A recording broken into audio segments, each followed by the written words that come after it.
Oh, Ghost Biker Explorations in 1 minute. Hold on, you guys. Here we go.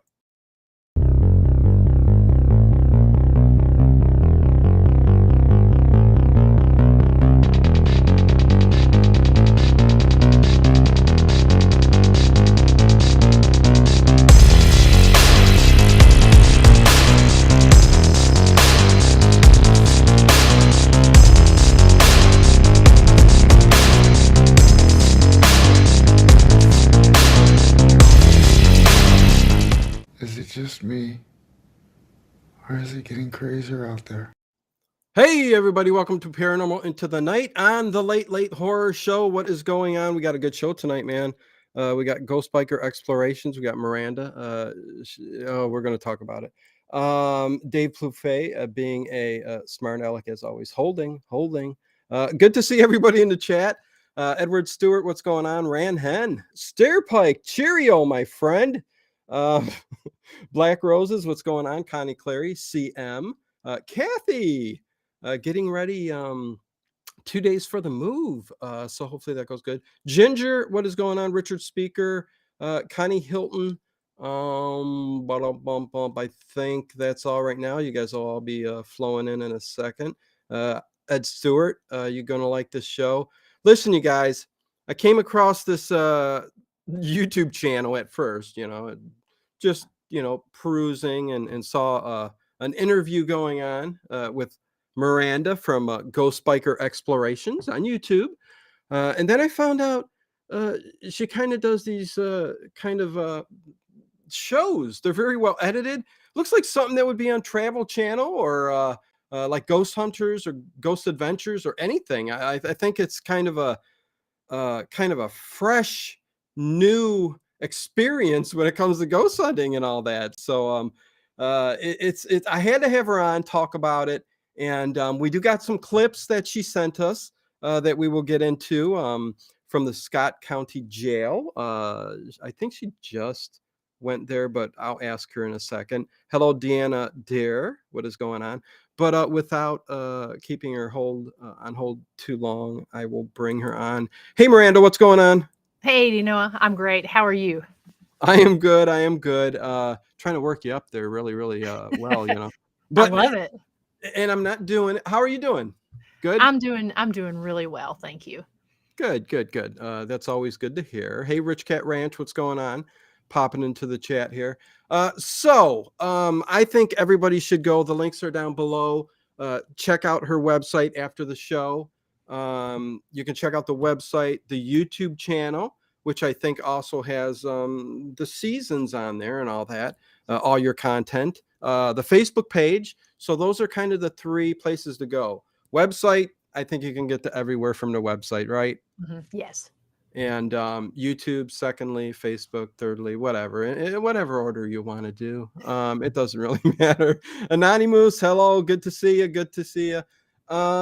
So yes, this isn't just an ordinary. Oh God, I better stop. I'm hyping you up too much. But I really love what I see. Listen, have you been approached by any channels or anybody about what you're doing right now? I did actually sign a contract after my first season aired. Okay. We just released season 5, and I was actually under a contract with a production company out of Los Angeles, and so they presented. We actually got pretty far with the meetings with Travel Channel, and then we ended up, or with Discovery, and then of course the Okay. pandemic hit, and Well, yeah. So they had a full lineup at the time. And okay. so we did get approached by that. I have been approached by several different production companies and just couldn't really work out a deal that I was satisfied Mm, with because I'm very protective of my right. brand. And Yeah. so it's my baby. All the designs and all the stuff, the episodes are self-produced, self-edited. And so Yep. so very protective of that. But that company that I did sign with out of LA, I mean, they saw that and they really valued it. And so I really like the agreement that we had come up with. It just wasn't the right time because Right. Discovery had a great lineup of shows at the time. Well, but the thing is, and Rich Cat Ranch does say, "Hey, Kathy," says a Southern gal. Yes, Yes. sir. And where are you from? So I'm from East Tennessee, around Okay. kind of around the Chattanooga area is where I'm currently at, but I'm from the Northeast area up near Huntsville, Tennessee. Yeah, it's a thick Southern accent. You can definitely tell tell where you're from. But see, that's the thing. The Travel Channel. I guess you go with what works. But Ghost Hunters has been around how many? 2 decades? 20, Yeah, I 20? think so. I think Yeah, so. and Ghost Adventures, not far from that. And man, you think they would take a chance on some fresh shows and out of a lot of the newer shows that came up, what you got going on here, I think, is really cool, fresh, and different. Well, And thank you. you're welcome. And you did say that are you a one woman crew? I am. So You're like either me. You do everything. I do. So Uh, I'm either just a solo investigator or I'm with I have a videographer that follows me around. It just kind okay. of depends on the place. It Yeah. did start as myself and my videographer Josh, and he followed me for 2 seasons. We did a lot of different more residential type stuff, and I Yeah. like to cover the lesser known places. And then, of course, after 2020 hit, kind of shook things up. So I did some alone stuff, and then also did my business partner at the historic Scott County Jail, Dr. Christy Sumner of Soul Sisters Paranormal, helps me out with filming sometimes as well.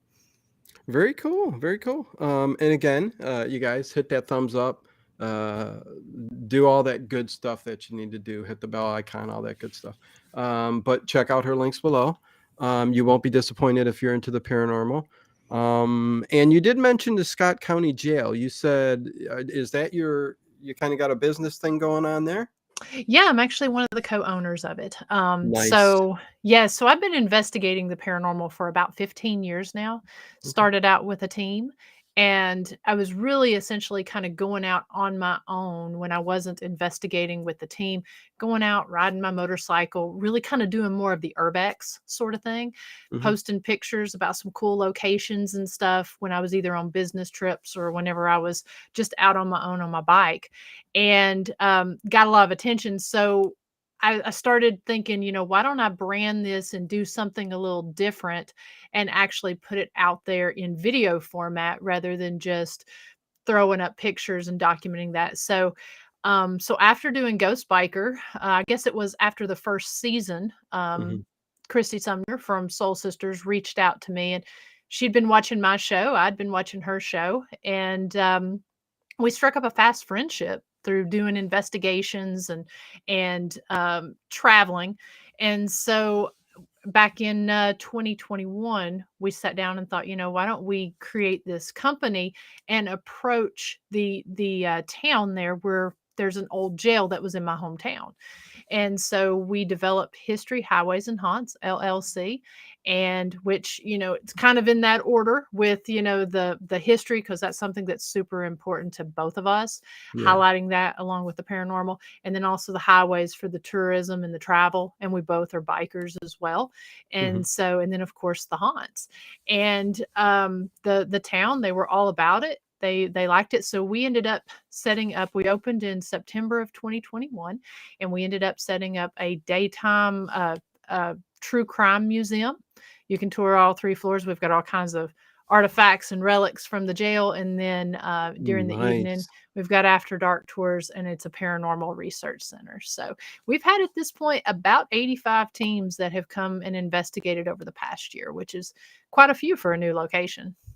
85 teams. Wow. No way. That's a Yeah. lot. Yeah.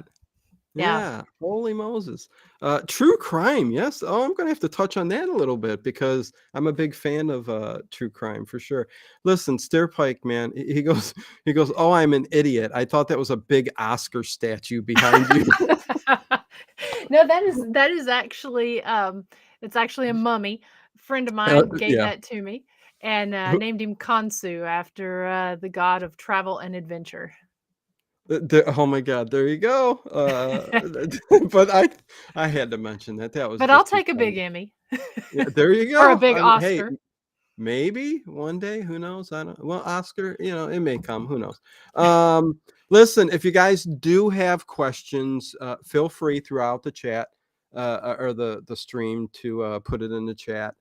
They like to just listen in on these paranormal shows, which is fine. And a lot of people come back later to watch it. So, um, but yes, let's you know what they're waiting for the videos. I know that. Let's get into. I think we covered like what you're all about. I do love that you're a biker too. What's your bike? Right now, I'm riding a 883 iron Harley Davidson. It's a all blacked out throwback bobber style from the late 60s. Sweet from the 60s. Gotta love it. Yeah. I'm all about the throwbacks. So Oh, very absolutely. cool. Hello, Travis DeLuca. What's going on? So yeah, we will start talking about some of these clips that you sent me, and you can kind of talk about it after I play it, Sure. or should you before? No, let me play it, and then you could talk about it. And because I like people to go in blind and go, oh, what am I seeing? So we'll do that. But the first one I'm going to do, you guys, is how about we go with the gift shop video? All right. Sound good? Okay, so here we go. I'm going to play it. Here we go.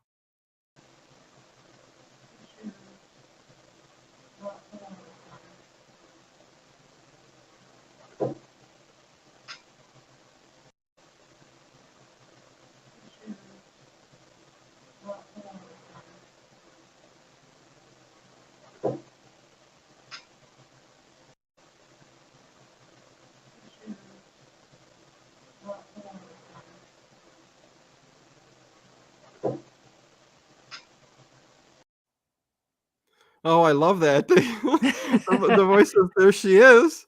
And not so loud next time. What's going on? So explain that. What was going on? Okay, so this was actually taken from the historic Scott County Jail, and this video was captured on our surveillance camera there in the gift shop. So whenever we have paranormal teams come there, one of us is always on site. And so we stay on site in the gift shop. And this was actually after our very first paranormal investigation team that had been in there. They had left. This was about 3:30 in the morning. And typically, what I do after I spend the night there is I'll go and I'll clean up, get things ready for when we open for our daytime tours in the morning. And so I had just come from some setting some stuff up in the booking room. And when I had stepped out into the hall, I heard this deep, rich hum. And it went for about 3 seconds and clears its throat, goes for another 3 seconds, and it sounded like it was coming up from the third story of the jail there.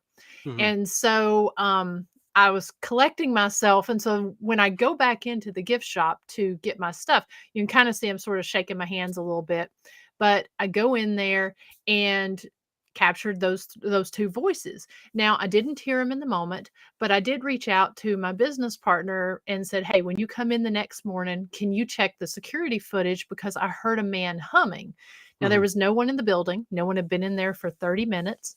And so she calls me that morning and she's like, "So we didn't capture the singing or the humming, but we did capture these two voices." And it really just sort of validated and solidified the fact that we believe the spirits that are in there in the jail are very they're very intelligent and they're Mhm. very aware and they want you to know. So after listening to these two voices, we believe that it was saying, "There she is," and telling the person who was humming to not to be so loud next time. Okay. Yeah. No, I can totally hear it. You know what I mean? There's very clear EVPs there, and it it's like they know who you are. It's your place. It's I just love when there's an intelligent haunting going on, and Yes. uh, I mean, you've been investigating over and over. You've had 85 people come in the past year. I mean, Mhm. do you have names to some of these ghosts that are there? Do you know who's haunting this place? We do. We have several. So the one of our sheriffs was killed right outside the front door back in 1925. A lot of our earliest inmates were moonshiners, and Mm, so he was actually bringing in a moonshiner, and he was shot from behind when he was unlocking the doors. Now he was a Baptist preacher. He was also a very tall man. We believe to be right around 6'8", mm, and he was also very passionate about abolishing moonshine from the county, and so we've gotten a lot of intelligent responses alluding to him. We've also had several inmates who were drugged from there. We've had 7 in total that were taken out by mass mobs and okay. lynched or murdered on the property. And so we have gotten responses to pertaining to those inmates, as well as some of just the regulars who were in there who were repeat offenders. You know, Mhm. over the past 120 years of the jail being in existence, they had a lot of inmates who were in there during that time. So we've actually been able to go back through history and find some of these names, and also be able to validate some of the stories that they're telling. And that was just after our first investigation, but we've caught shadow figures. We've gotten intelligent responses. We've also had some psychics and mediums who've come in, and not really knowing about some of our lesser known inmates in there, been able to actually give us information, not knowing the stories of those inmates. So Yeah. it's proving to be a very, very active location, especially for a small county jail. Oh, yeah, and I would say with all the investigation going on, it's gotta be stirring up a lot of extra stuff, so, um, Absolutely. yeah, yeah, so when was the jail closed officially? The jail was officially closed in 2008. And so in Wow, okay, 2008, when it closed, it sat vacant until 2017 when the town got a tourism grant, okay. got for $75,000. They fixed it up, but they still didn't know what they wanted to do with it. So it Mm, continued to sit vacant until 2021 whenever we went in there. So essentially, I mean, it was hmm, vacant from 2008 until 2021, which is quite a long time for it to sit. But from the minute we went in, we spent probably about 2 months while we were going in and restoring things and putting the museum together, because it's mhm, just the two of us working on it. We spent a lot of time in there just talking to the spirits and telling them what our intentions were, telling them, that what we were going to do, introducing them to the tools, and yeah, really just kind of seeing what they like and seeing what triggers, and how to get them to respond. And it really actually paid off very well, just because from the minute we started opening to teams, we were getting a lot of residual, but a whole lot of intelligent responses, and it happens day nice. and night there. Nice, well, and we know it doesn't have to be nighttime for stuff to happen. It's Absolutely. anytime, night or day, you can get a residual haunting or a intelligent haunting. Mhm. Um, 2 months to getting to know you. I love that. Connie has a question, and I guess I can throw it out there real quick because it kinda pertains to I was gonna ask you real quick, like, what your Mhm. most well, how about this? What's the worst thing that's happened at the prison or the jail, over the 125 years of its existence of inmates? Wow. That's a great It question. does one stand out? Yeah. Yeah, probably, obviously, with the sheriff getting killed, that was something that was really important to the community. However, we up until just before the jail opened, because this is technically the third jail. This is the most this was the one they built it in the shape of a castle. The others were just smaller makeshift jails that was there. But over that time, we had an issue with backwoods justice or mountain justice. So Yeah. probably some of the worst things was you would have these inmate or these individuals who would allegedly commit a crime, Mhm. and then they would be put in jail there, and then just mass mobs of people who wanted to bring about their own justice broke Yeah. into the jail. Now, this happened, like I said, 7 times. Probably one of the worst would have been the Jerome Boyett Harvey Winchester lynching. And essentially, Jerome Boyett, and they were in there for unrelated crimes, but they were cellmates. Yeah. And so Jerome Boyett, he was 21 years old. He ended up there was a call that went out saying him and a buddy were disturbing the peace. They were playing cards in an old train car. And so the sheriffs of the neighboring towns showed up. There was a shootout. Jerome ended up killing the sheriff and the sheriff's son in the neighboring community. So when he goes on the run, Mhm. the people connected with Sheriff Winningham, they ended up forming a posse. They went to Jerome Boyett's dad's house, Ransom Boyett. They went to his house, arrested him, wanted him to give him up. He said he didn't know where he was.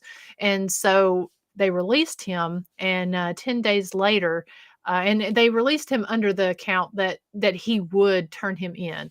And so 10 days later, he hadn't turned him in. So the posse went, they ended up hanging his dad. And after they hung him, Jerome found out what had happened with his dad. So he turned himself in at the jail. And he was Mm. in the jail for 8 days when a mob of 25 masked men broke in, and they ended up beating the jailer and went up to the 3rd floor, took Jerome and his cellmate Harvey Winchester out and lynched them about a half mile from the property.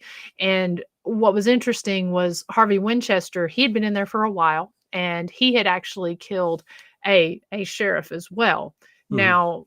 Now, the thing is, it's like essentially they were both alleged cop killers. So whether, you know, who was involved in this mask mob, it we don't know, but there Yeah. are speculations. So those were probably some of the worst things that happened there. And then, of course, you've got overcrowding, which can lead to inmate And what violence. year was that, that That was happened? in 1933. Okay, okay. Hmm. Okay, okay. Hello, Poetic Justice, CM, Undead Chronic Sun, what's going on? Good to see you guys. Uh, yeah, no, there was a, and I'll let you get back to what you were gonna say about the overcrowding and stuff like that, but, Hmm.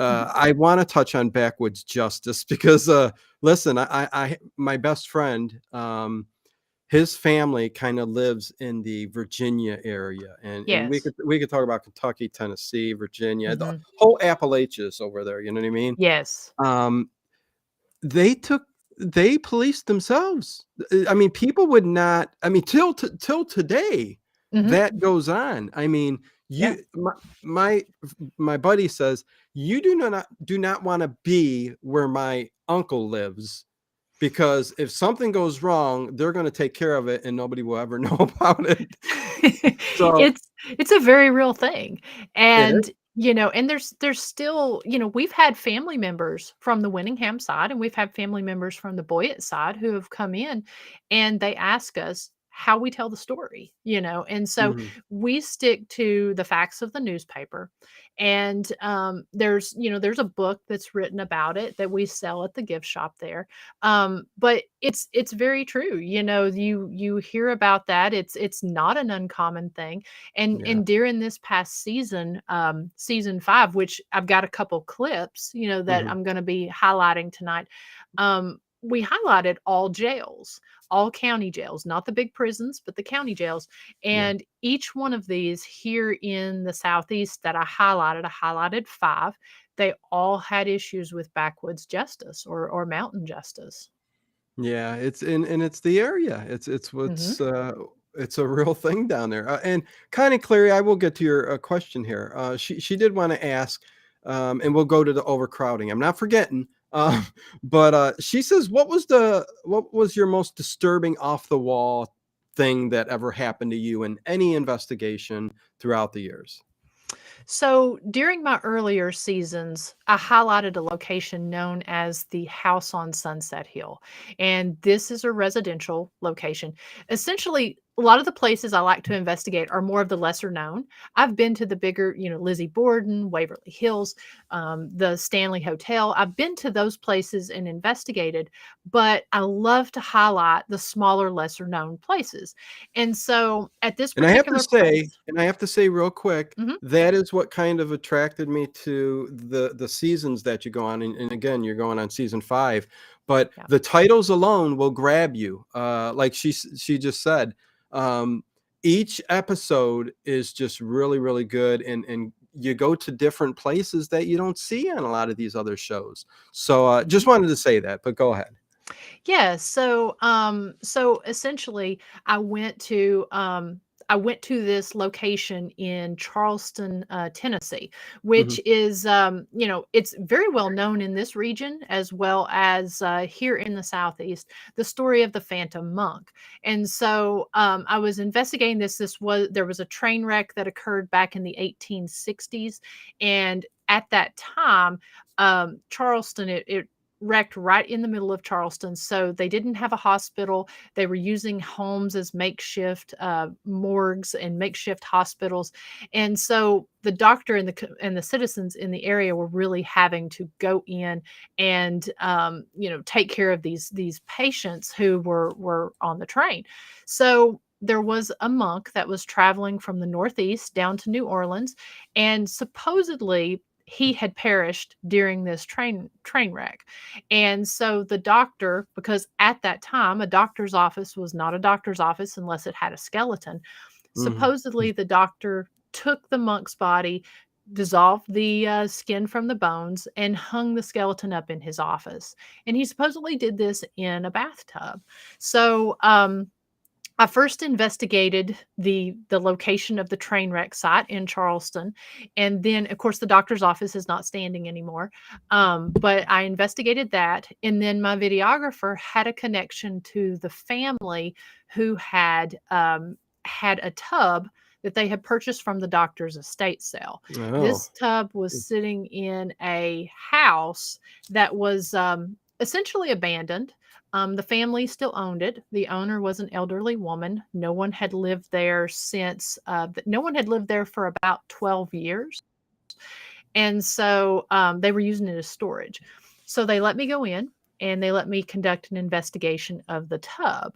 Hmm. And we got so much activity from the tub that we didn't know if it was coming from the tub or the house. Every time we were going to film B-roll or tell the story, something would happen upstairs. It literally sounded like a body being drug from the floor above us. Did you know about the Um, tub? What made you investigate the tub in particular? just because of the legend Okay, so you knew the that legend he had. prior. Okay, Yes, okay. yes, and those are the ones we really like to cover, Yeah, are those okay. those legends. So we had both of those parts. I talked to the homeowner, found out that the homeowner had actually had activity going on in the home herself, and so she let me conduct a little mini investigation. That mini investigation actually turned into a year-long case study, and so I ended up in season 1 covering this home in 3 episodes, and then we go back, with actually a live season finale, and Mm, then after the, 2nd season, or excuse me, the 1st season, the homeowner reaches out and asks if I can essentially clear the house or clean the house because, she's looking to remodel it and some family was looking to move in. okay. And of course, that's not something I do. Essentially, Right. I just go in, look for activity, but I knew someone that could help. And so I ended up doing a live. And on that live, we had some of the most activity I've ever captured at a location. Mm, And so the plan was, because people had gotten so used to this house in season 1, they were sending in questions, and so I had decided I was going to set up static cameras overnight. I was going to take questions from the people who watch the show, and I was going to pre-record them. So I wanted to see if I could get activity in the middle of the night with these pre-recorded questions. I also had the previous homeowner record some questions. So I did it in a loop where essentially I had 45 minutes of questions, and then it would set in silence for hours. and then it would loop again to questions because I really wanted to see what would trigger this activity. And so with all of the different cameras, I had REM pods, I had EDI plus box, I had just a litany of tools that would sit there so that they could interact with it. And so this live that I did, it was originally supposed to just be about a 15-minute live where I was setting up cameras and setting everything up for the overnight. Yeah. And it ended up being an hour and a half. And after we went off the live, I had everything set up. And so I started the pre-recorded questions. And as soon as the homeowner starts addressing one of the particular spirits in the house, the floor beneath me starts shaking. Now my camera guy still has, even though we're off the live, he still has the camera going. Hmm. And so the floor starts shaking. All of my tools start going off. The flashlights are going off. The EDI box is going off. The REM pod's going off. And Wow. so as we leave, we're doing, our little prayer of protection and kind of closing things out as we're Mhm. leaving. And I just remember looking up from that prayer and seeing, I mean, it was like a party going on in the house. You had lights flashing in the basement, lights flashing in the kitchen, lights flashing in the living room and on the second floor. And so to me, that Unnatural lights? yes, my Okay. tools, flashlights, the Oh, different all your alarming tools and tools, everything going. Okay. Okay. everything was going off as soon as that homeowner's voice was speaking. And Okay. again, she's elderly and hadn't been in the home for years. So, I'll never forget that because I've never had the floor beneath me shake. Yeah. And I have it, I have it all on the episode documented where just before we start playing, we also catch a disembodied voice that said it calls my name and says, "Miranda, you're going to die." And Oh. so Oh, jeez. very, I would be very out of there. intense house. Yeah. And so, to make a long story short, I ended up reaching out to a demonologist who I let review the case, and he felt it. He was out of South Georgia. He felt it Mhm. well enough to come and take it on, and he actually let us film the process of their home subfumigation, and Okay. so we were able to document that in season 2, the last Mm. 2 episodes. And so that's probably one of the craziest experiences that I've ever had, to go in investigating a local legend to turn into a full scale year-long case study. We're actually looking to release unreleased footage and actually do this one as a documentary because it was Okay. such a fascinating house, and also Yeah. one that really kind of affected me because it became an obsession. The family essentially gave us a key and was kind of like, anytime you want to come in and do experiments. We Yeah. did that up until, they ended up renting it out. And I will say at Huh. this point in time, the family hasn't experienced anything since we had that home cleansing that the demonologist did. Nice. Is the tub still there? The tub is still there. Okay, well, Yeah. there you go. Yeah, when the floorboards and hello, horror junkie for life. What's going on? I see you there. Um, yeah, when the floor is actually shaking beneath you, that's a big deal. With Yeah. everything else going on, I mean, the floor is shaking. I mean, come on, that's I can see how that's one of your scariest things. And listen, Yeah. we're already 30 minutes in. We're a third of the way through, and I've only played one clip so far. Let's do the overcrowding in the prison because I kind of want to keep going back in between this with the Mhm, prison. mhm. Overcrowding you were talking about. Well, Yeah, so that's a very, very common thing. When the jail was originally built in 1904, it was only 2 stories, and it held 32 inmates at the time. Well, in 1922, there was a fire, and so they ended up adding the 3rd story when they repaired the 2nd floor. So that took the capacity up to 50 inmates, and it was typically 50 inmates to 1 jailer. But then as you move on up in time to the 80s, 90s, and early 2000s, when drugs were more prevalent and just just crime in general, Yeah. when they would bring the inmates in, they could have upwards of close to 100 inmates in this small jail to one jailer. And so when you get that many people together, overcrowding becomes an issue, and then that's when, of course, violence starts. And so each of these jails that I highlighted during season 5, every one of them had issues of overcrowding. Every one of them had issues of vigilante or backwoods justice, and that's the difference. I know, I sent you some clips from the jails. Also sent you several clips from prison, and just to kind of put it out there, just in case folks don't know the difference in a jail and a prison, and the reason I wanted to highlight these jails. Now, I've spent a lot of time at Brushy Mountain Prison, which is a huge prison that is, it's known as the end of the line. Well, your Mm, county jail, most of the stays were anywhere from a month to 24 months is your typical stay at a county jail. yeah. The more violent inmates, they would be in there until they got their day in court, and then they would be sentenced to a prison. And so the Right. prison would be the more long-term location that they would be sent to.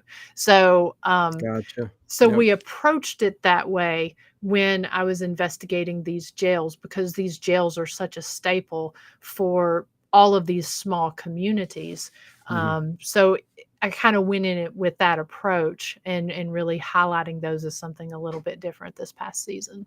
Oh yeah, very cool, very cool. And Connie, I'll get to your question. I definitely have to get to some of these clips. You sent them to me. I'm going to play them. Mhm. Uh, 35 minutes in. Let's get to the season 5, episode 3, Gilchrist County Jail. I'm going to play this, and we will talk about it after. So here we go. Okay. Board on the ground. Something I saw a second ago. Mm-hmm. Hey.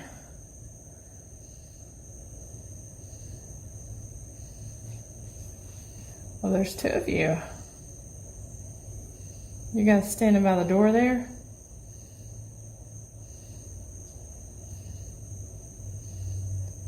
Did you just ask if I heard that? I didn't say a thing. Okay. What you guys doing over there?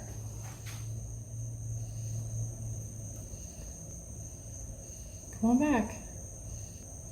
You guarding the doors? Are you 2 of the people who killed Black? Can you please step forward?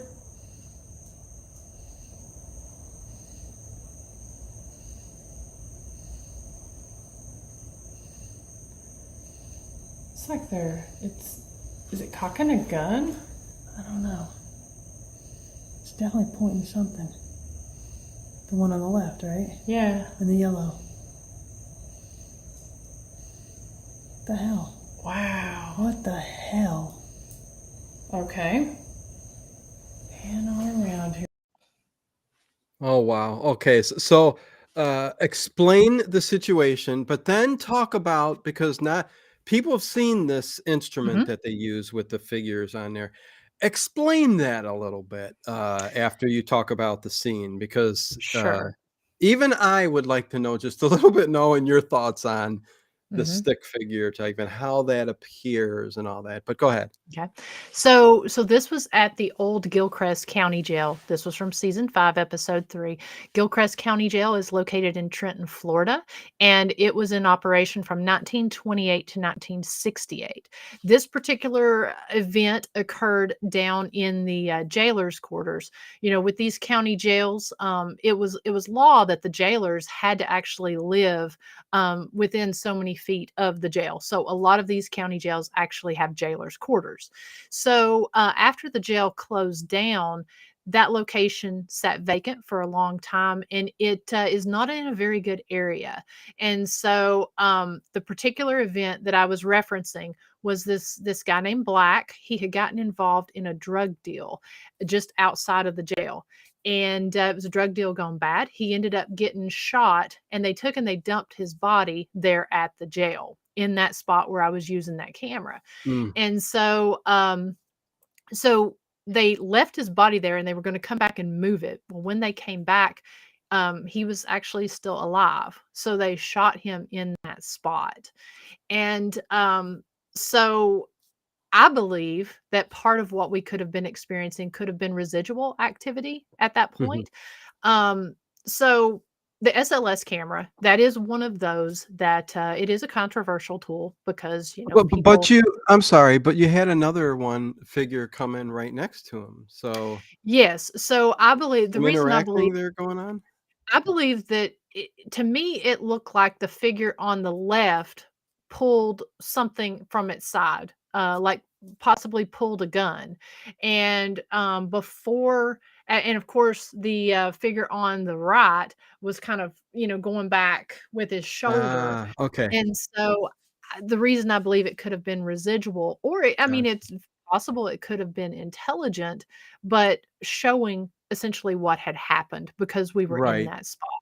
Yeah, Um, almost like a scene. Yeah. Absolutely. So the SLS camera, it's believed it casts out a grid, and it's believed that it does pick up potential entities.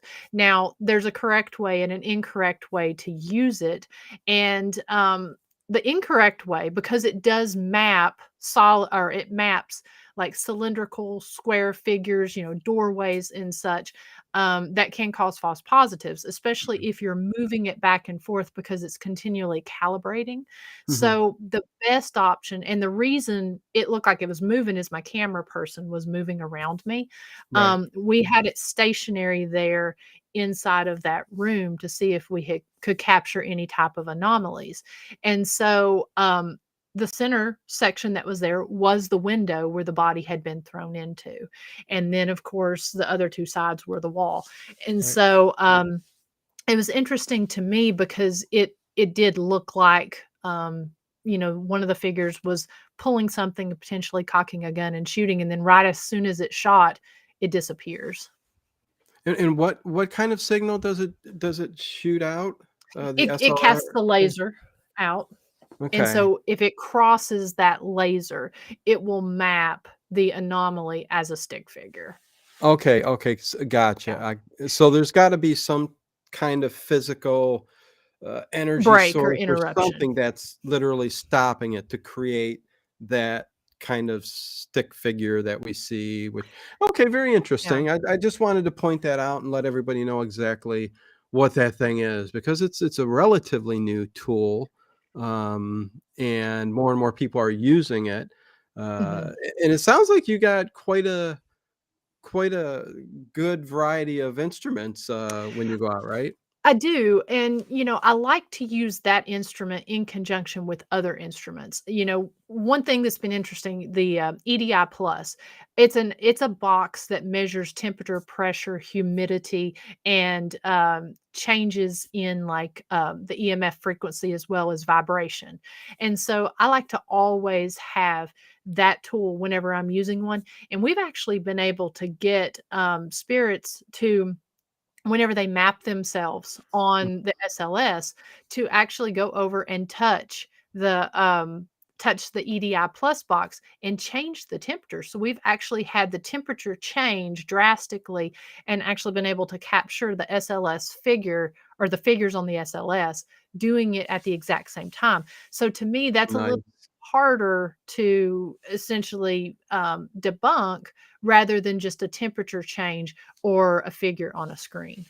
Oh, yeah, and that's why it's, so good to have as many tools at your disposal when Yes. investigating, wherever you're investigating just for that fact, right? Because a lot of people will say, "Nah, come on." But if you've got 2 or 3 different things that are, correlating with each other, Mhm. then how can you deny that? But, thank you again, Horror Junkie, for the $10 super chat.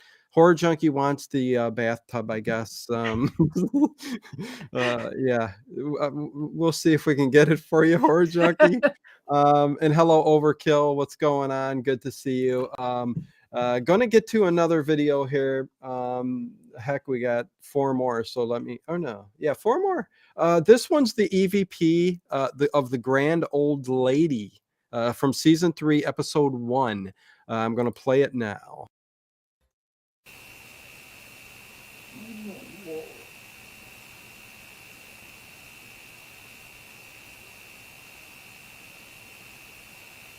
Did y'all hear that? Yep.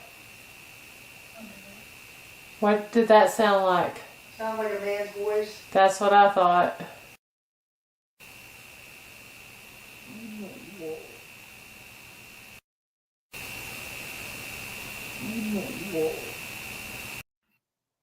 Okay, at first I thought it was an older lady's voice, but then you said a man and then you enhanced it and I hear the man's voice. So listen, that's creepy. Laying in that bed. I mean, I don't know how you do it. Listen, I'm into horror. I'm into the paranormal, but Ghost to Ghost, Art Bell, the old when they used to have the who were they?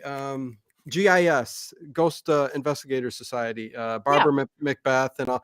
But when they would play those at night and I'd have the earplugs in and it's all dark, it would scare the living daylights out of me. And I'd look over my shoulder and I'm a grown adult. But anyways, that reminded me of that. That was very scary. So talk about that a little bit. Yes. So the Grand Old Lady is a hotel that's in Balsam, North Carolina, and it was built in 1906 and was in operation up until the pandemic. And so it was a very primitive hotel, but it was originally built as part of the Southern Railway system, like a getaway hotel. Mm. And up in the mountains. And so what was really I actually really loved this location because it was almost investigating. It was like investigating in The Shining, because they do close down during the winter time, and we had the run of the entire hotel. So it was part of 2 nights. The very first night I investigated by myself, and then the second night Soul Sisters Paranormal was investigating there, and they invited me to do some stuff there. And so what we were doing, and one of the things I love to do, if I can sleep in these locations, I love to Right. sleep in them because I get different Yeah. activity. And so we were actually in a suite. And so my room was on the outside part, and Soul Sisters, they're twin sisters, Dr. Christy and Dr. Jenny Sumner. So they were asleep in the room back behind me. And so we were actually we were leaving town the next day. And we'd just been talking about that, went to bed. And so I always leave the camera on whenever I'm sleeping, as well as leave the other cameras around the building functioning at night. Yeah. And so we had just about to go to sleep and heard that voice. And so thankfully both of them heard it. Thankfully the camera caught it.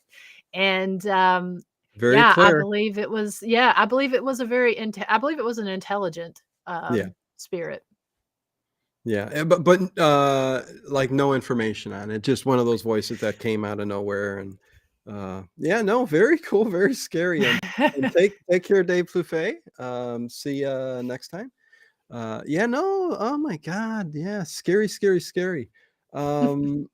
So let's get to the next one. This is from season 2, episode 1, Sleeping Brushy Mountain. So here we go. Let's play that. In the hole, about 8:30 in the morning, gonna sleep for a little bit. Oh, I'm sorry. I caught her sipping on something there. What kind of tea is that? It is elderberry and echinacea tea. Oh, echinacea. There you go. Very good one. Yes. I had to stop it because, listen, I like this one a lot. So I had interrupted just to say that. And listen, thank you for allowing me to use the clips from, a lot of these are from your channel and your seasons and Yes. stuff like that. So appreciate it. But again, here I go. I won't bring it back. So here we go. In the hole, about 8:30 in the morning, gonna sleep for a little bit.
Oh my god.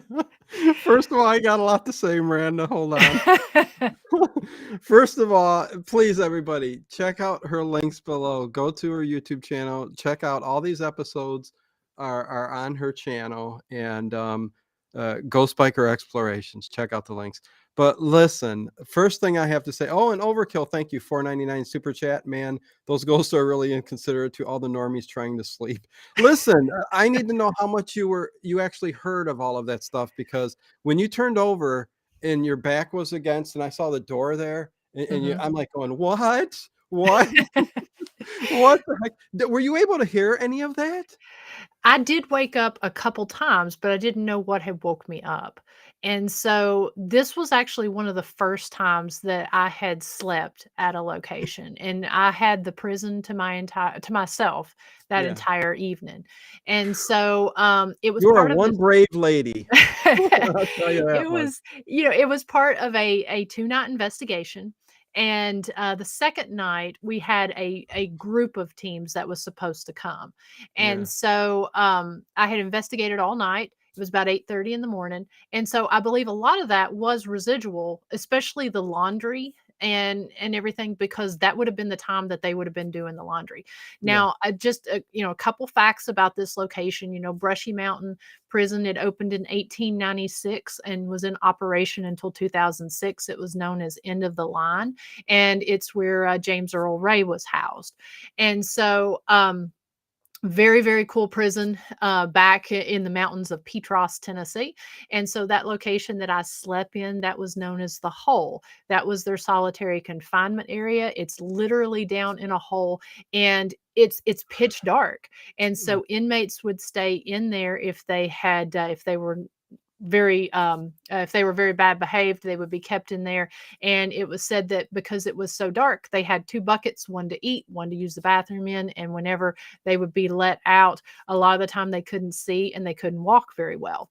And so the prison now has been opened into a tourist destination. It opened in 2019, and it was you can get moonshine there. You can also do paranormal investigations, and it is a tourist destination. Now, I've investigated it 6 times, and that particular time, it was not open to the public. That was my second time investigating it. Mhm. And to see the activity change as they did construction was very interesting. And so I honestly didn't know if I could sleep, but I was so exhausted. I felt drawn to that area. And of course, there's no power. I want to say that no power there in the prison. And so the washer and dryer, there was no way other than residual that could have been making that sound, because there was no power to the dryers. How Um, strange that the washer and dryer will be. Anyways, continue on. yeah. And so yeah, so I laid down to sleep. Like I said, I did hear a few things, the banging and stuff. I did hear a little bit of something woke me up. I wasn't sure what it was a couple times, but for Yeah. the most part, I slept amazing.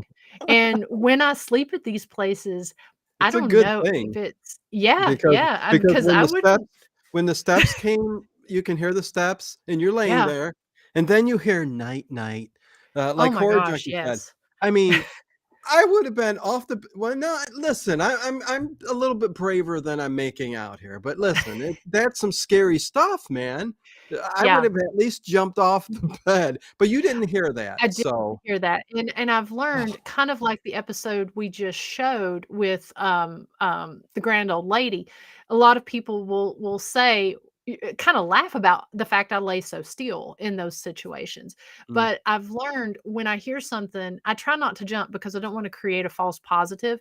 I don't wanna stir up any dust, therefore right. causing orbs. I don't want to move quickly, because if there is the potential of a shadow or some type of apparition there, I don't wanna, like, do anything, cause a trail, or do something to upset the camera.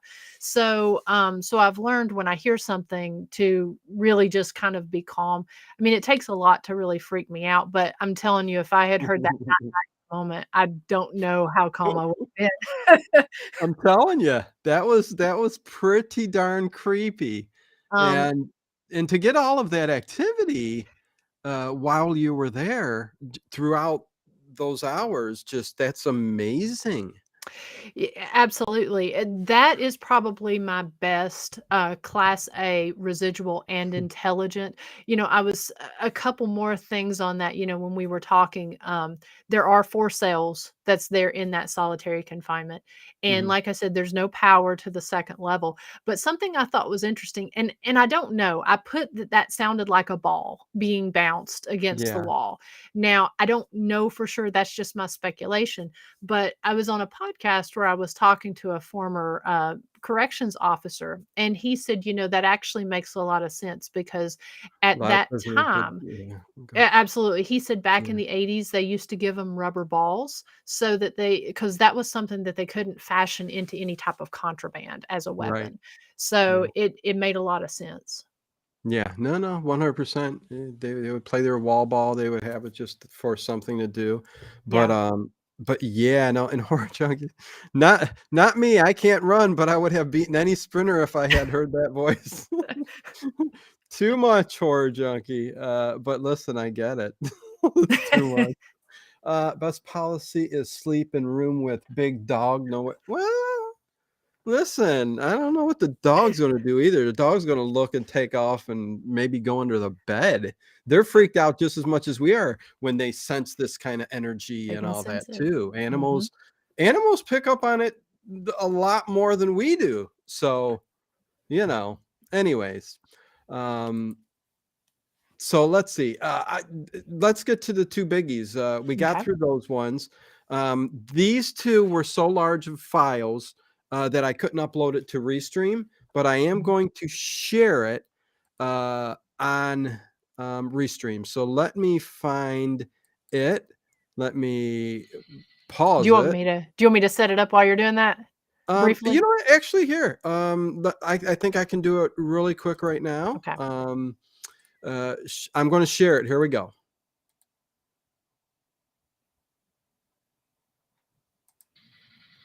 Billy Dean, did you serve time in this jail?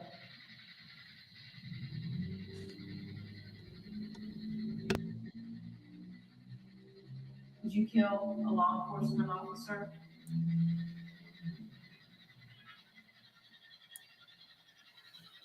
Did you injure some officers? All right, so any way you can you see what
Can you guys hear me right now? Do you guys hear the audio on that?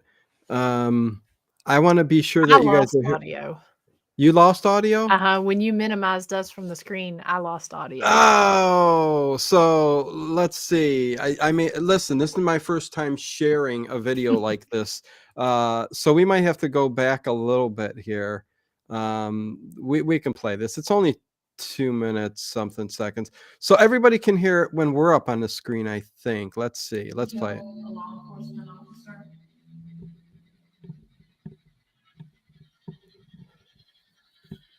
Did you injure some officers? All right, so any way you can. Can you see what I'm holding up? Ah. Oh boy.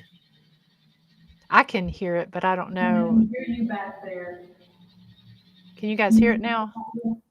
Okay, well, you know what? If they can't hear the audio, let me try this one more time. I'm sorry, Miranda. Listen, No, you're fine.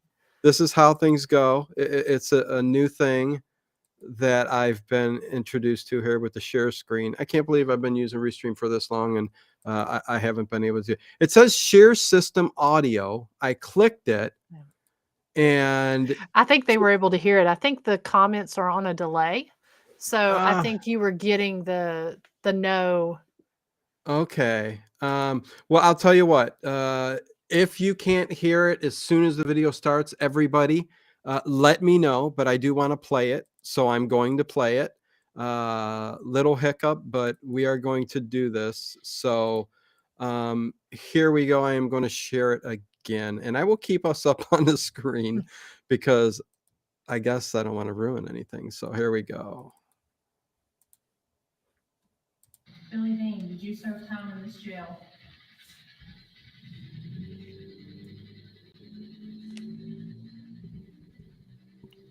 Did you kill- Learning on the fly, guys.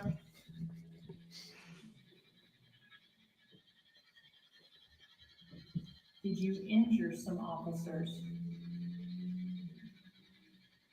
All right, so any way you can. Can you see what I'm holding up?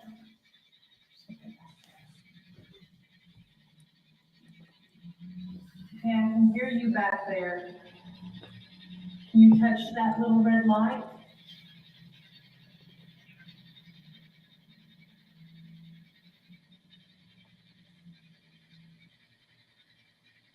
Can you see this item I'm holding up?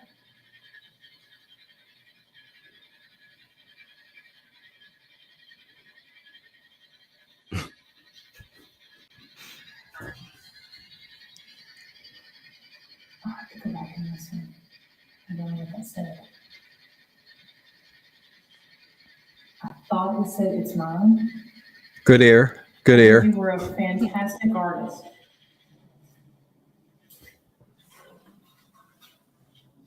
I don't know why I feel drawn to this last cell.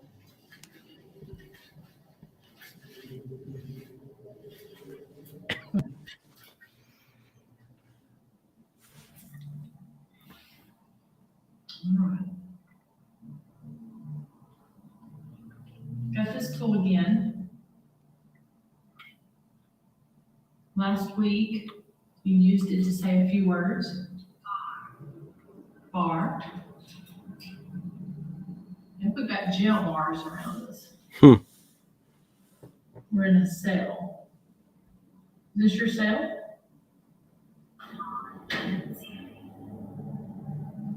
Pond and ceiling.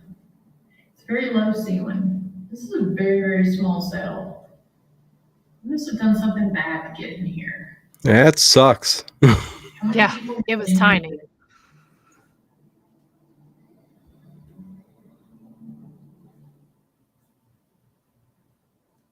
Can you tell me what this is?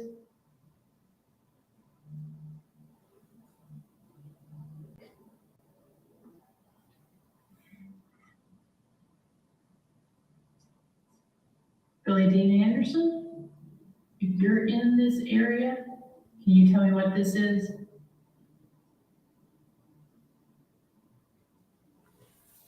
Can you see it? Paint. Nice. Serious? Holy crap, it's in paint. That's sweet. Oh, that's sweet. Yes. When they pick out a word like, what was the instrument you were using there? A paintbrush. No, I know that. Oh. I meant No. the box. So the very first one that I was using was the SB7, which is a spirit box. It's a modified AM/FM radio that Okay. actually scans through the radio stations. And so it first said paintbrush. and then also said mine. And so then the second one is called an Ovilus 5. And so the Ovilus 5 does many different things, but most people use it for the word box option. And so the theory behind it is that the spirits use their energy to manipulate this word box. So when I'm doing stuff like that, whether it be with an SB7 or with the Ovilus, I like to see if the spirits can actually see us. And I don't like to mention, like when I held up, the paintbrush or whatever, Mhm. I don't want to say, I've got a paintbrush. Can you tell me what this is? I Yeah. never mentioned what it was the entire time until I held it up. And so to be able to capture it on both the spirit box as well as the Ovilus, to me was kind of mind blowing. And this particular location, this is the Fentress County Jail, and it was in operation from 1898 until I believe 76, I believe. Okay. And so it hadn't been investigated before. And so one of the things that I did the very first night I investigated, and I highlighted this in season 5, but I investigated it, just a normal investigation. And so it seemed fairly quiet. Actually got quite a bit of stuff. And so on the second week, I asked if I could come back a week later. I brought several different trigger items. And Billy Dean Anderson is an inmate who was in there. He was actually a very prolific inmate. He had he was on the FBI's most wanted list for 7 years, and he was essentially an escape artist. And so Mm. he was in the jail, and then he was sent to prison, and he escaped multiple times. And so during his final escape, he ended up hanging out in a cave. He lived there for several years, and he was known to be a great artist. And so when I found out all of this history about Billy Dean, they had even found paintbrushes and stuff in his cave. So I thought when I came back for the second time that I was going to bring some trigger items to potentially make contact with Billy Dean Anderson. And so to be able to actually capture that on a spirit box as well as the Ovilus really blew my mind, to just so that there was definitely something intelligent in that jail. Yeah, I don't think there was any evidence that alluded to it being Billy Dean, but somebody saw the paintbrush, right? Yeah.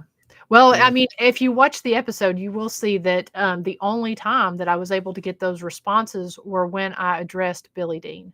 Okay. Yeah. So yes, you definitely got to see the episodes. No, that was very cool, man. And again, first time trying to share a video like that. But hello, Jimmy D, Trogdor, everybody coming in here. There was somebody I haven't seen before. For the living, what is going on? Welcome. Good to have you here. Again, you guys, check out the links below. Thumbs up, all that good stuff. All these episodes you can find on Ghost Biker Explorations YouTube channel, and worth a watch. A lot of these are like TV shows. They're half-hour episodes. They're a lot to see. So I can't wait to go back and check out some of the ones I haven't seen. So we've got one more video, and the Horror Junkie did have a question, which, listen, I think the same thing. How come they can see us but we can't see them? That isn't fair. Listen, I think they do see us just as much as we see them. It's just when that perfect timing, or whatever overlaps to where, we get to see the residual or whatever we get to see, and they the same, right? There's so many unanswered questions, right, Miranda?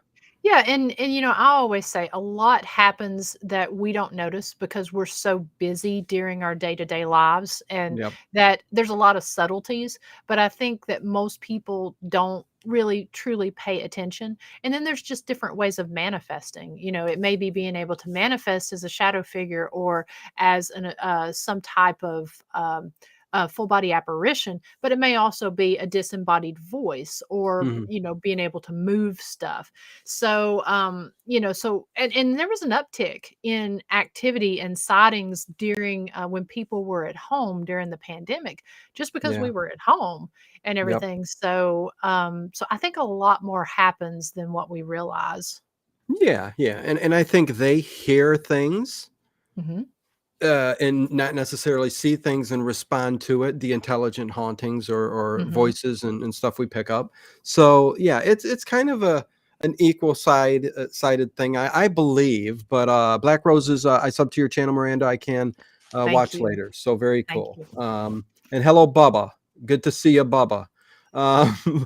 So we've got one more video. I think this is great timing. We did split it pretty well. Last video of the night. This is season 5, episode 1, the card game. The card game, and this is 4 minutes. So take it in, you guys. We've got a mini episode, so this is going to be cool. Let's see. So share screen, share audio, window. Here we go. Play. And this is from the same location. Okay. Same location.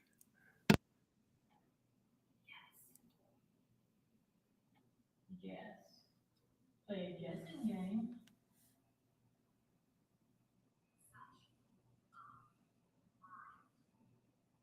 Such a mind. There's a very strong smell of smoke out here. Yeah.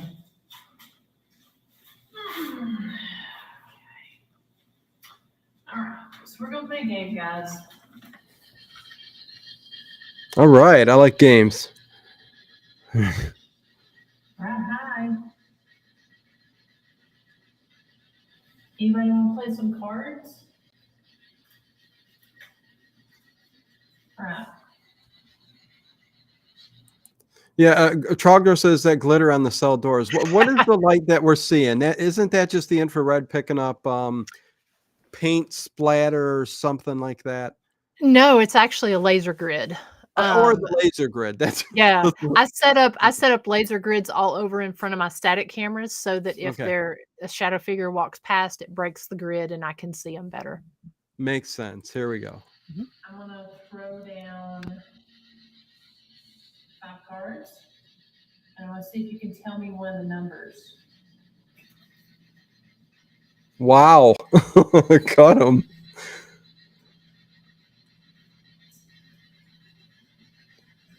Can you tell me the number of this card?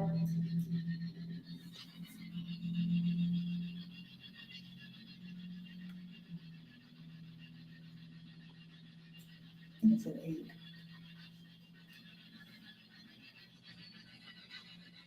Oh, he's wrong.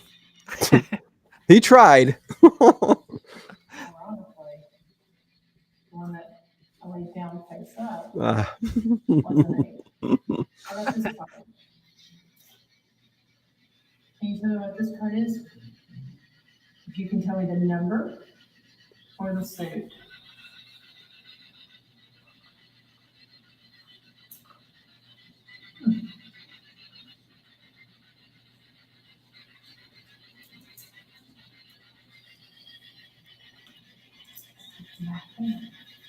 Hello, you can come up here and play with us.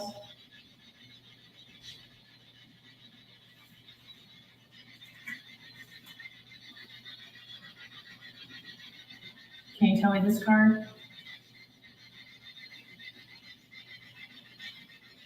If you can see us.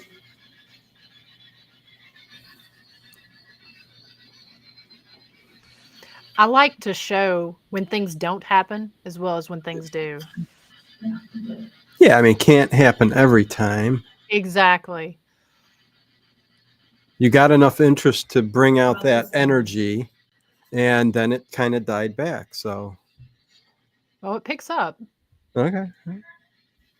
Wow. Wow. Hmm.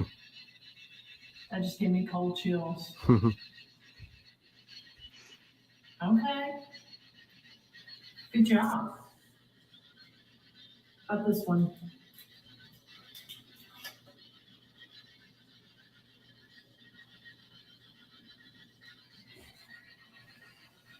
Anybody see this?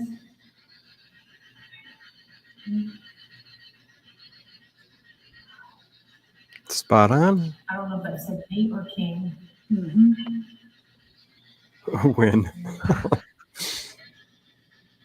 Did I say I'll win? Yeah. I'm winner on the head. That's what it sounded like.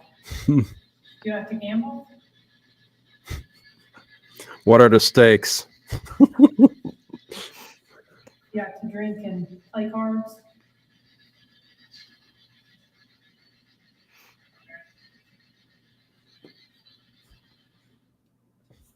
Oh, very cool. Very cool. Like I said, I really wanted to establish just how intelligent those spirits were at that Yeah. jail, and the fact that they could see us. They were calling out what we were doing. And so those are some of the different experiments I like to do.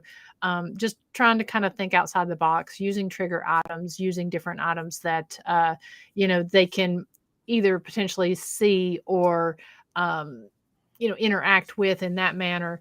That there's no way that a radio that's modified to just scroll through the channels, or that the Ovilus would pick up unless they were truly seeing something.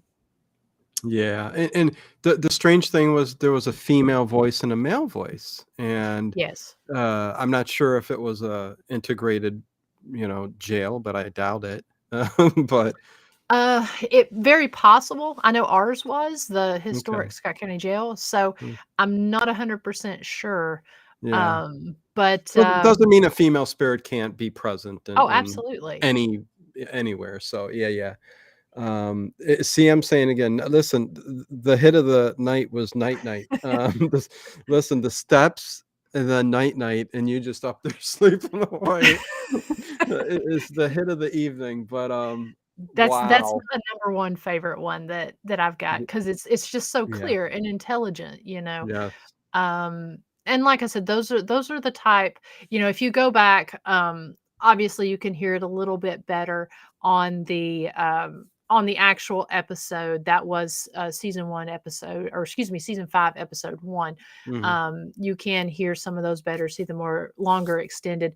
The episodes, I try to keep them anywhere from 20 to 40 minutes in length, so it's not overwhelming for people. Yeah. And we always cover the history, telling the history of the location that I'm at, as well as the travel, since I'm traveling on my motorcycle, and then also the paranormal investigation is how we try to do it on the episodes. Yeah. Again, I mean, a very good show. I love the way you're doing it, Thank you. producing it, editing it. It's just very well done. And I would say good luck to don't give up on pushing it to some of these channels, because honestly, they need some fresh stuff. I mean, I love Ghost Hunters, but I've kind of drifted from it. I'm giving it a chance. I see. The thing is, and too. I mean, come on, you're a fan just like I am.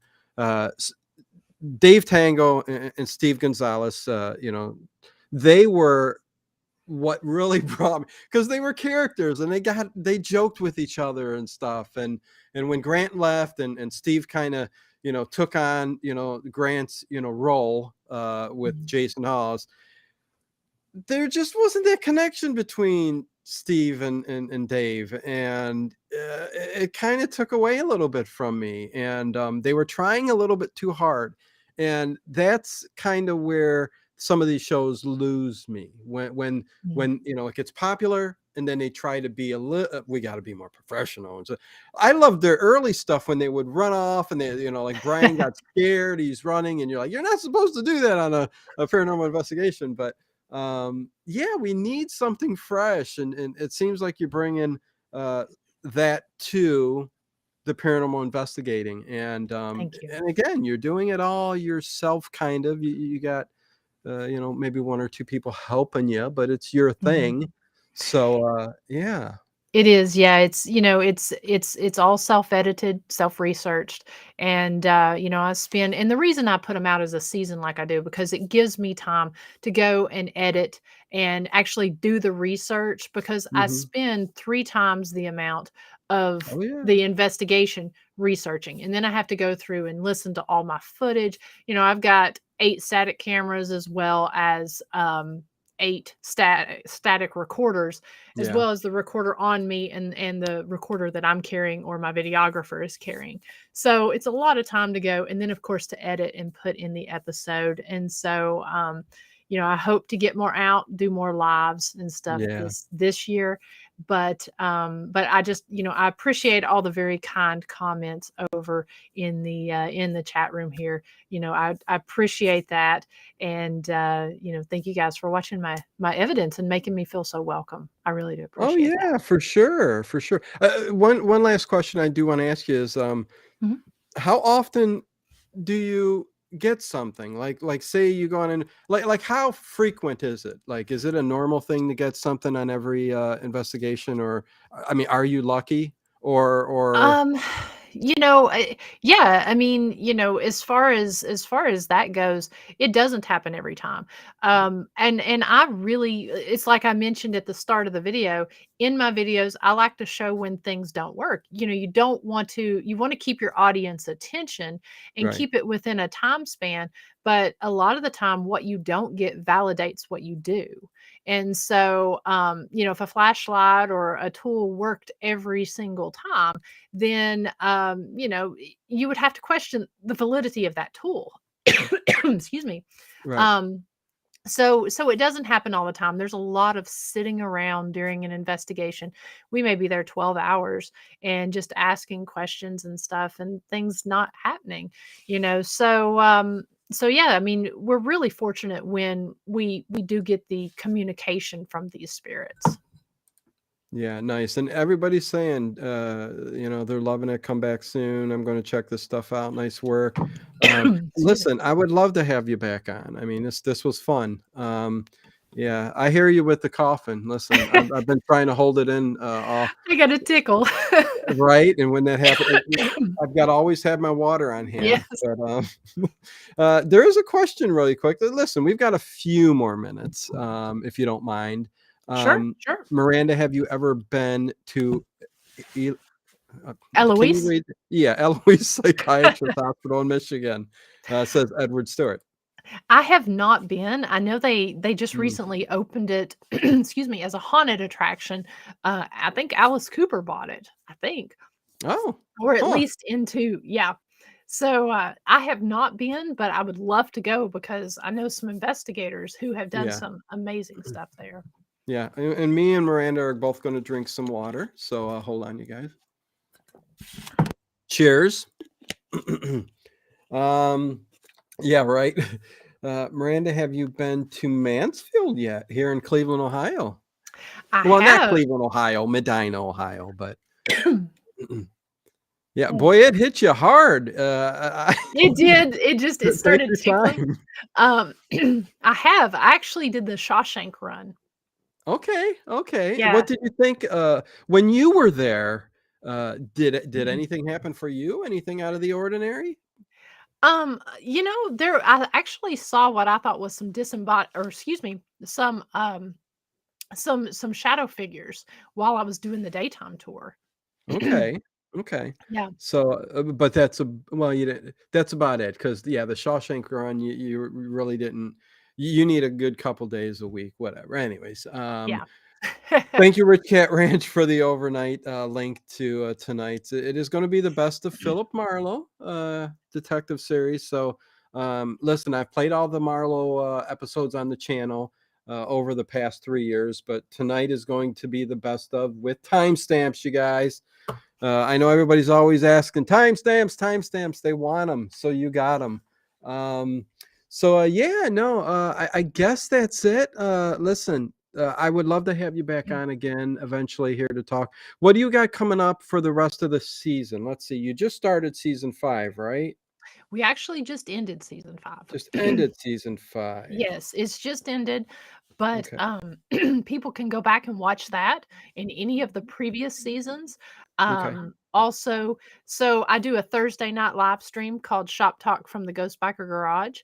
And so that's where I have different people come on that own locations. Mhm. We talk about some of the previous investigations. We've got authors and different people in the paranormal community that comes on. I think last week I had a girl from The Walking Dead on. So to talk about Oh, their nice. paranormal experiences. Yeah. So that's every Thursday night at 9 p.m. Eastern time. But yeah, you can go back and watch all the previous episodes. We're actually going to start filming for season 6, Okay. and I've also got my calendar. I do a lot of lectures and stuff at different locations at Paracons, Yeah. and do a lot of different Harley Davidson events. We host haunted motorcycle rides and such. So if you're over Cool. here, yeah, in the east, but we actually travel all over. So yeah, I would love to come back on, Dino. Okay, Thank you. very cool. No, that's awesome. Thank you, Miranda. Yes, again, everybody, thank you very much for tonight and being so nice and polite and listening to the great Miranda talk about these clips that we played on here. So definitely check out all the links below, her website, her YouTube channel, all that good stuff. And Miranda, I will see you again, and I will say goodbye and end the show. You take care, okay? Thank you. And just real quickly, if anybody, I've seen some questions over here. If anybody Mhm. has any questions, I love answering them. Please reach out to me on my Facebook page or on my website. Very nice. And on Facebook, they can reach you just through Ghost Biker Yes, Ghost Biker Exploration. Explorations. Yes. Okay. Okay. Sounds good. And with that said, thank you, thank you, thank you. And I will see you in the future. Yes, sounds good. Thanks, Okay. everybody. Bye bye. Bye, Miranda. Okay, there you go, you guys. Miranda with Ghost Biker Explorations. That was fun. That was very, very fun. Listen, that night. I mean, come on, you guys. Really? I mean, that's some good stuff. Excellent job, Dino. Thank you very much. Yes, everybody. Great chat, great questions. I love that you guys just sit there, listen. But whenever anything goes wrong, you don't hear something, you let me know right away, please, because I don't want to go through a whole video, then I find out, oh my God, you guys can't hear nothing. But anyways, thank you very much, you guys. I will see you guys at the overnight chat tonight. And as always, hey Jimmy D, I don't know if I said hello to you, but I will see you guys on the overnight stream tonight. Tomorrow I'm off, and Wednesday I will be back for a movie discussion with Ginger. We will be talking about The Fog. So with that said,